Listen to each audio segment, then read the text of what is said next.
share gitu kan. Makanya tidak ada tanggal di situ, tidak ada waktu dan tempat gitu kan.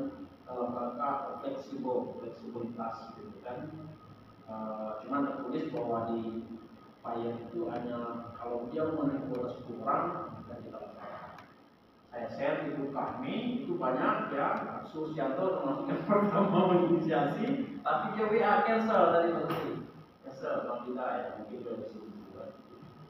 Jadi kita alhamdulillah bisa berkumpul dalam rangka kegiatan PKM dosen gitu ya, kegiatan masyarakat dosen dalam hal ini saya sebagai dosen filsafat ya di semester 1.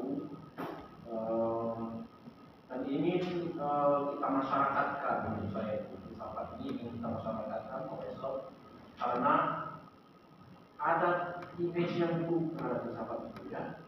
Padahal bagus gitu ya untuk pengembangan pemikiran, kesehatan mental dan seterusnya gitu ya. Kesan yang buruk itu dianggap misalnya filsafat itu sebagai sesuatu yang tidak gunung, mengawang-awang dan seterusnya gitu ya. Jadi saya sebagai dosen misalnya itu merasa perlu untuk memasyarakatkan filsafat ya. Di kampus-kampus Islam itu ada filsafat, itu ada di semester 1. Kalau di kampus umum tidak ada, di Murad tidak ada, di Mari tidak ada gitu ya. Jadi dia cuma ada di kampus Islam kalau di satu, kecuali kalau dia di filsafat sendiri. Jadi kita mulai deh, aku izin berdiri, ini, soalnya seperti biasa. Kita materi kita tentang filsafat murni ya. Maksud filsafat murni itu ya filsafat murni pemikiran, gitu ya. Berbeda dengan filsafat Islam, misalnya filsafat Kristen, itu filsafat yang diinspirasi oleh wahyu, gitu ya, yang harus ada terikat pada wahyu, gitu ya. Gitu ya. Alasan pertama, ini saya ngarang aja ya berdasarkan pembacaan berbagai literatur buku, misalnya itu aku menyimpulkan bahwa ya filsafat itu tidak seperti ilmu sains, gitu ya. Tidak seperti sains, tidak seperti ilmu pengetahuan, seperti misalnya teknologi pertanian yang tidak dari pertanian, gitu ya. Dua silakan di sini.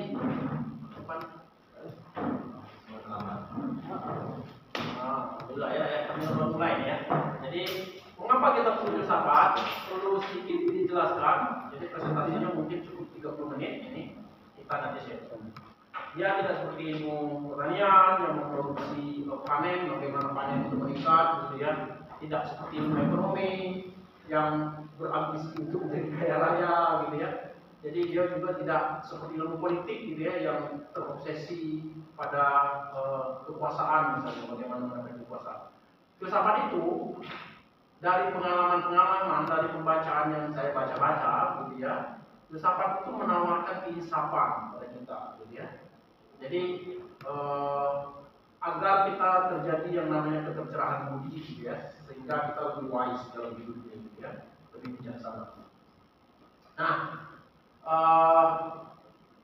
ini kita mulai dari konsep biasa ya. Ini istilah etimologinya philo, ya dari kata philo, dari Sofia itu adalah philo itu cinta, Sofia itu kebijaksanaan, sehingga filsafat itu kita artikan filosofi gitu ya, cinta kebijaksanaan, love of wisdom, gitu ya, cinta kebijaksanaan.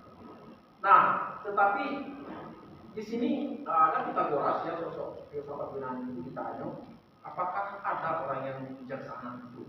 Ya, dia menjawab, setahu saya yang ada itu bahwa saya mencintai kebijaksanaan, orang yang mencintai kebijaksanaan, bukan yang fix bijaksana. Jadi cinta orang yang mencintai kebijaksanaan atau kebenaran. Kira-kira itulah arti etimologi istilah Yunani tentang filsafat dari kata Yunani filosofia. Nah, secara istilah atau terminologi, filsafat itu sederhananya itu adalah pemikiran ya, pemikiran tentang realitas yang disebut dengan realitas itu kenyataan apapun itu, ya. Tetapi secara mendalam.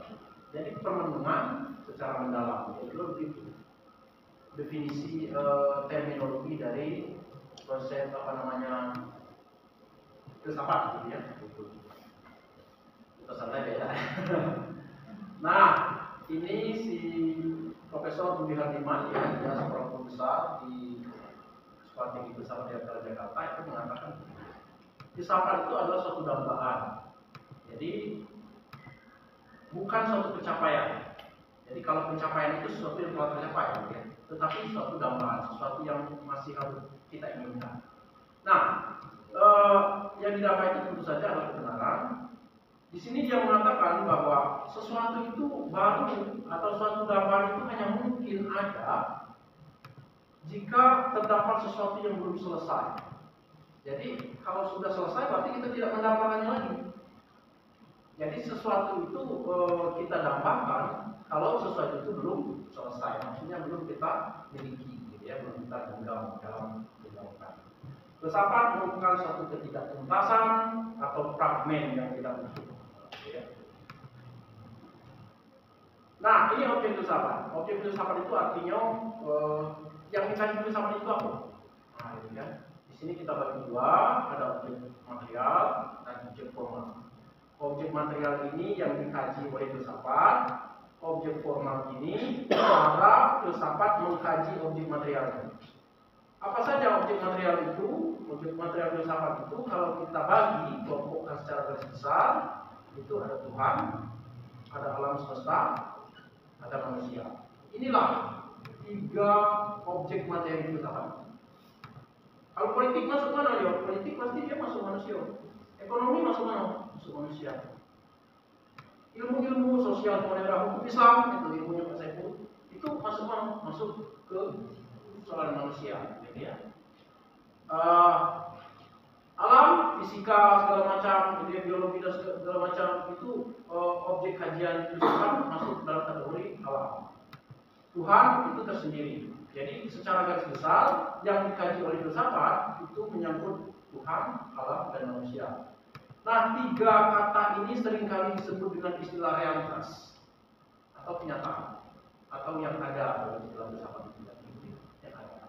Jadi kalau kita bicara yang ada, itu kalau tidak Tuhan, itu alam, kalau tidak alam, itu manusia. Ini disebut sebagai being, ya, ada atau realitas atau kenyataan. Nah, objek material ini mau dikaji secara filsafat. Maksudnya bagaimana? Tuhan, alam dan manusia itu tidak dikaji sebagaimana ilmu seperti psikologi, ya, antropologi dan seterusnya, tapi dikaji secara filosofis, dikaji secara mendalam. Ya, bagaimana mendalam itu ya? Nanti kita diskusi. Nah, yang membedakan antara ilmu satu dengan ilmu yang lain itu biasanya itu tidak terletak pada objek material, tidak hanya terletak pada objek material. Objek material tadi berarti objek yang dikaji.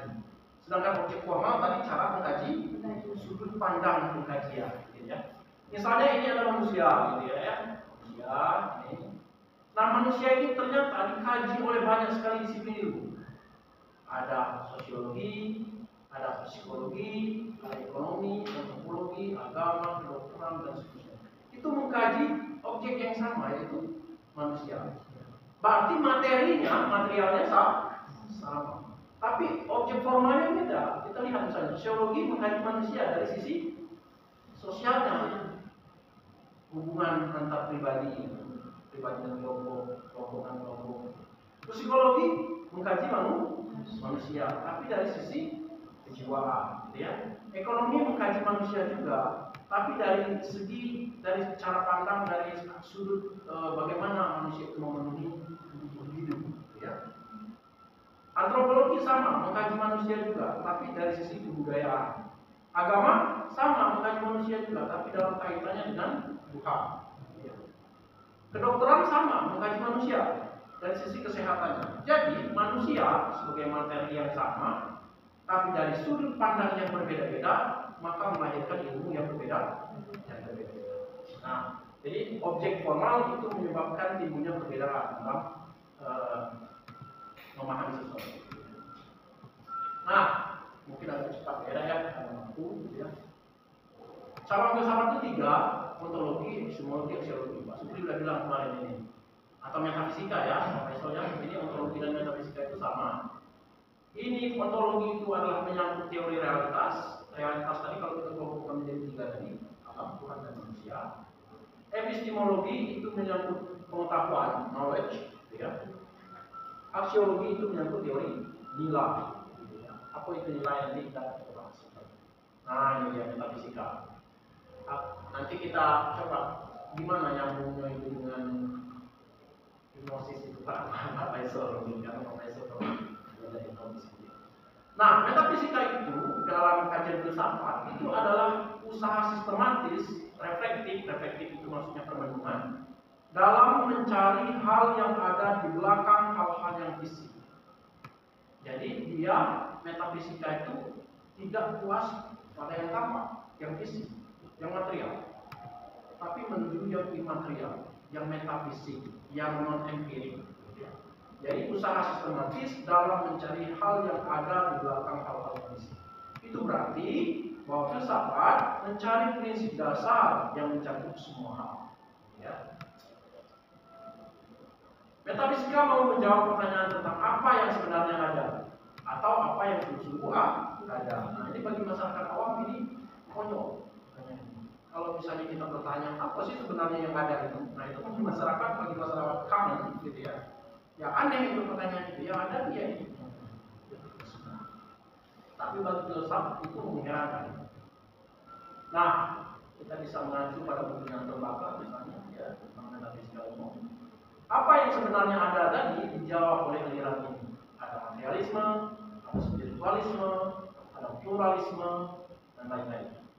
Materialisme itu adalah mazhab dalam filsafat yang meyakini bahwa realitas yang sesungguhnya atau kenyataan yang sesungguhnya itu adalah materi, gitu ya, benda. Coba kita tengok ke lantai, kita tengok benda. Kita tengok bisa keluar sana ada motor, benda. Melihat bintang kita, benda. Matahari, benda. Pohon-pohon, benda. Kita ini manusia juga ada dimensi jasmani, gitu ya, juga materi. Maka karena kita menemukan banyak materi, menurut materialisme, materilah yang ada. Yang sungguh-sungguh ada itu hanya materi, gitu ya. Maka kita mengenal istilah materi, ya, materi, gitu kan. Materi itu sebenarnya mau mengacu pada filsafat materialisme bahwa entitas yang paling real itu adalah materi. Spiritualisme sebaliknya, sesuatu yang ada yang sesungguhnya itu adalah spirit, ya, roh. Jadi ada sesuatu yang tidak berwujud fisik dan itulah yang sesungguhnya. Itu bisa kita temukan misalnya dalam pemikiran Plato, Plotinus, Hegel, ya banyak yang panjang itu bahasa mereka. Jadi intinya bahwa realitas yang sesungguhnya itu adalah roh, ya, yang tidak berwujud materi. Ini tesis, ini antitesis, ya. Ini berseberangan. Pluralisme Leibniz misalnya menyatakan bahwa yang sesungguhnya ada itu yang banyak, ya, yang plural. Itulah sesungguhnya yang ada. Jadi kalau filsafat itu yang ada itu diperdebatkan. Ya, kan? Kita masuk ke cabang filsafat yang kedua. Sebenarnya ini kalau saya kuliah dulu UGM itu, ini mata kuliah khusus dia. Metafisika itu 1 semester, epistemologi itu 1 semester, aksiologi itu 1 semester. Jadi 1 semester. Tapi ini kita ringkas begitu menjadi 20 menit. Nah, kalau ontologi atau metafisika itu mencari akar kenyataan atau tadi mencari tentang apa yang sebenarnya ada, sedangkan epistemologi itu adalah membicarakan tentang bagaimana pengetahuan kita tentang kenyataan itu, tentang yang ada itu.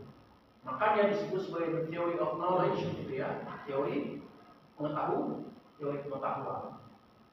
Nah, yang mau dibahas dalam epistemologi itu adalah misalnya pertanyaan tentang dari mana sumber pengetahuan manusia itu, apa itu benar, bagaimana metode mendapatkan pengetahuan yang benar.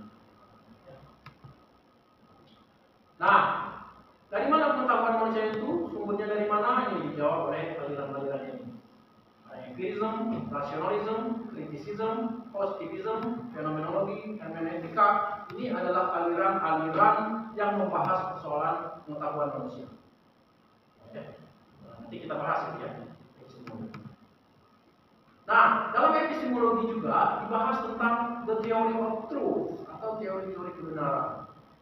Kenapa? Karena kebenaran itu selalu berhubungan dengan pengetahuan. Maka dia berkaitan dengan epistemologi. Nah, pengetahuan yang benar itu seperti apa? Mungkin Pak Yang sering baca itu ya. Setidaknya ada beberapa teori tentang apa itu benar. Ada disebutnya korespondensi, ada koherensi, ada performatif, ada konsensus, ada pragmatis. Jadi benar itu banyak, ya. Orang sering ribut soal kebenaran itu, ya karena banyak sekali variasi apa yang disebut benar. Korespondensi misalnya menyatakan bahwa sesuatu itu disebut benar manakala itu terobservasi. Jadi kalau kita mengatakan bahwa api itu panas, itu benar.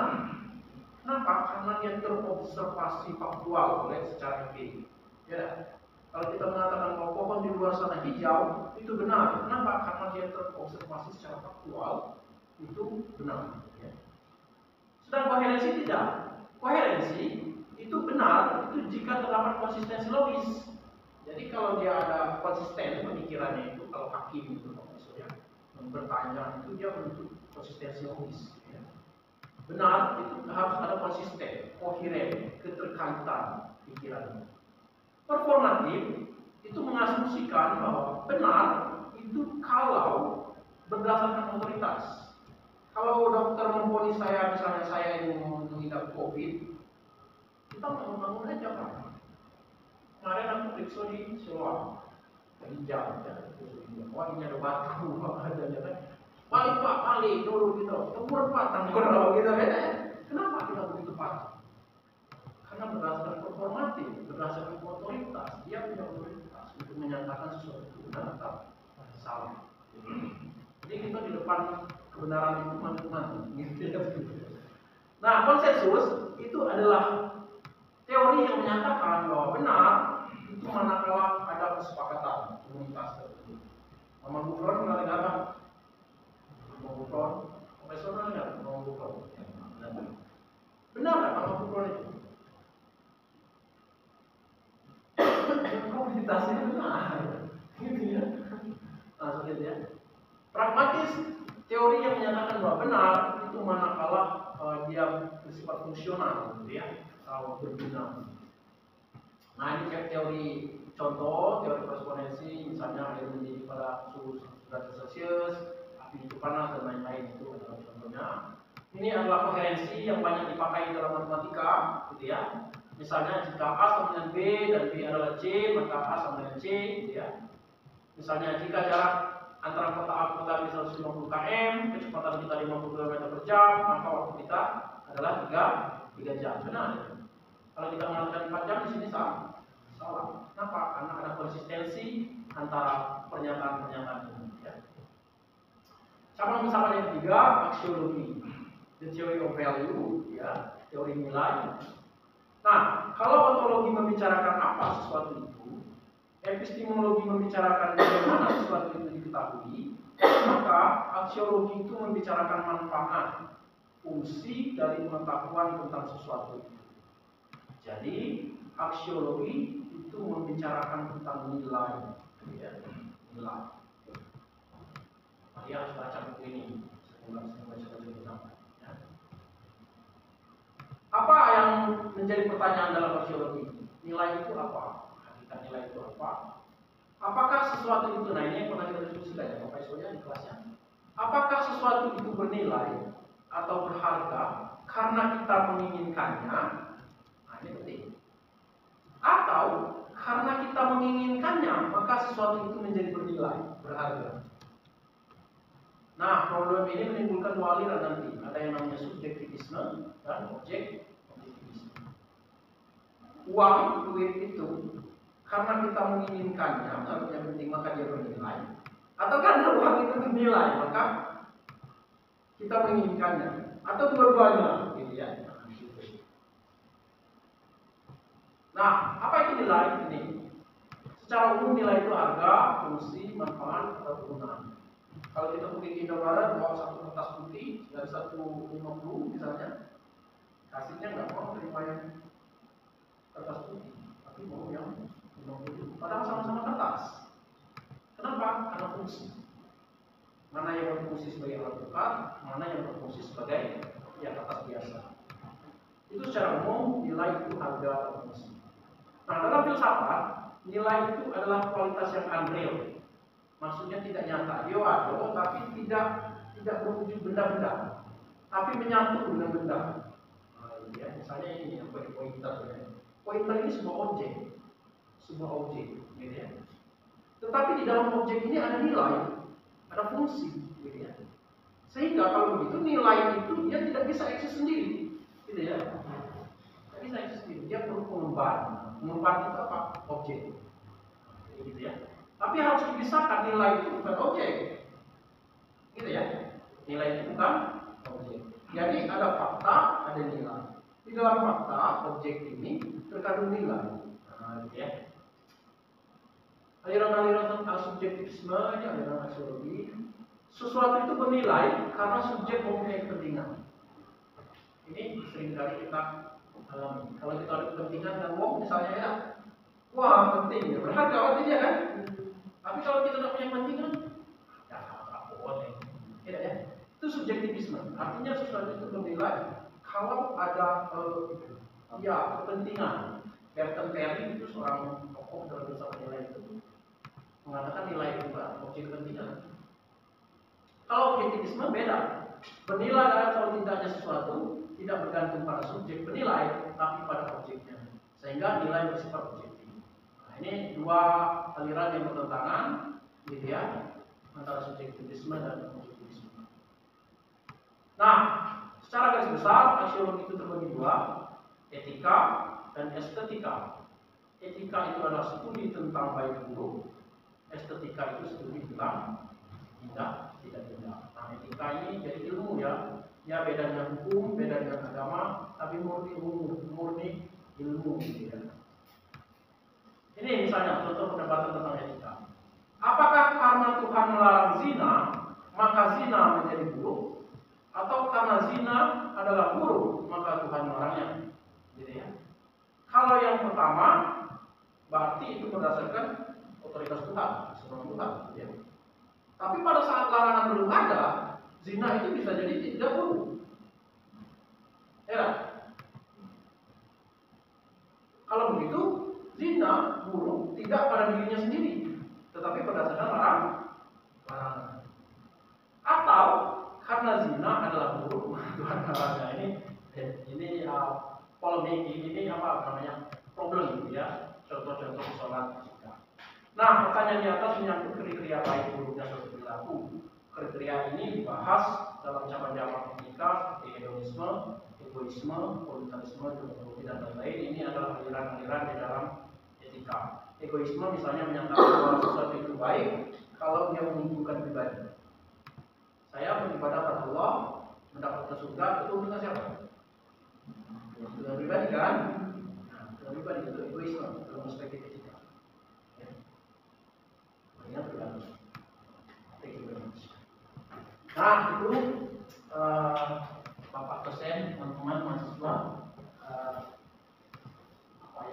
sedikit sharing gitu ya tentang filsafat yang salah satu mata kuliah di STI Indonesia baru meninggal, yang menurut hemat saya perlu kita pelajari Pak. Itu kan teorinya aja, teorinya. Tapi pada level yang paling pada level yang paling penting adalah kita mau mencapai yang namanya tadi filsafat. Nah, ini ya. Jadi filsafat itu tidak benar kalau dikatakan sebagai sesuatu yang ngomong-ngomong ya.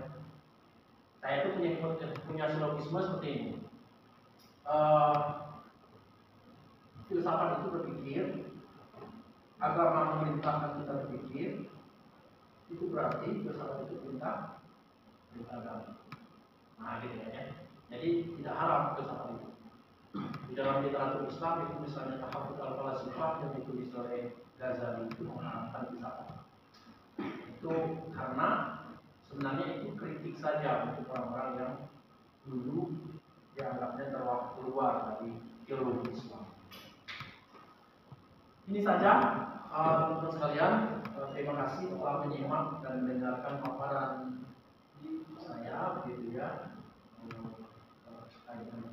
ini, dan harus kita budayakan. Menurut saya itu terlalu banyak teolog, kita ini sedikit filsufan. Makanya diputus antara satu aliran dan aliran yang lain.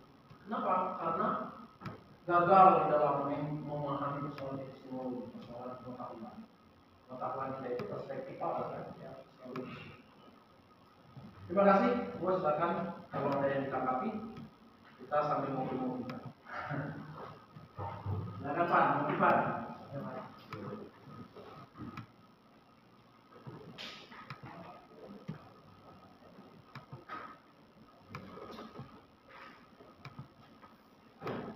Nah, setiap ilmu itu pasti ya dong filsafatnya. Kalau di S2 ada filsafat ilmu gitu ya. Kalau di hukum, prodi hukum itu ada filsafat hukum. Tidak, Pak Faisal itu, Pak Faisal ya.